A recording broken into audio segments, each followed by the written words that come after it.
6 দিন বিরতির পর আবারও ইরানে হামলা চালিয়েছে যুক্তরাষ্ট্র। দেশটির দক্ষিণাঞ্চলে ব্যাপক বোমা হামলার খবর পাওয়া গেছে। এতে অন্তত 3 জন নিহত হয়েছেন বলে দাবি করা হয়েছে। একই সঙ্গে আরও কঠোর হামলার হুঁশিয়ারি দিয়েছেন মার্কিন প্রেসিডেন্ট ডোনাল্ড ট্রাম্প।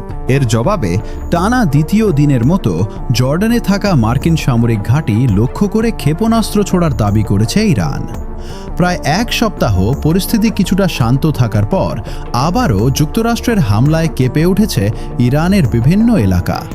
6 দিনের বিরতির পর বুধবার রাতে দক্ষিণ ইরানে নতুন করে মার্কিন সামরিক অভিযান শুরু হয়।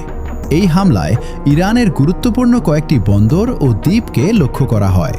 কেশম, আবু মুসা ও কিশ দ্বীপে শক্তিশালী বিস্ফোরণের খবর পাওয়া গেছে। কেশম দ্বীপে একটি পরিবারের 3 জন নিহত হয়েছেন বলে দাবি করা হয়েছে।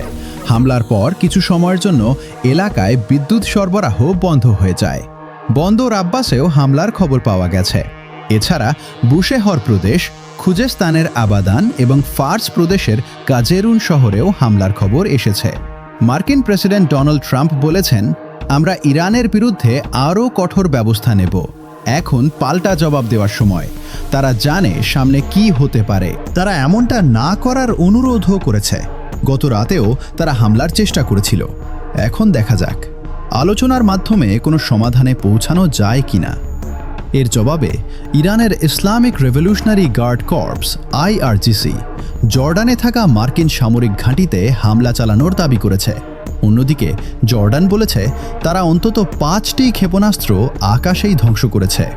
ইরান আরও সতর্ক করে বলেছে, যারা যুক্তরাষ্ট্রকে সহায়তা করবে তাদেরও কঠোর জবাব দেওয়া হবে। এর একদিন আগে ইরাকে ইরান সমর্থিত পপুলার মোবিলাইজেশন ফোর্স PMF এর অবস্থানে যুক্তরাষ্ট্র ও সৌদি আরবের যৌথ বাহিনী হামলা চালিয়েছে বলে দাবি করা হয়।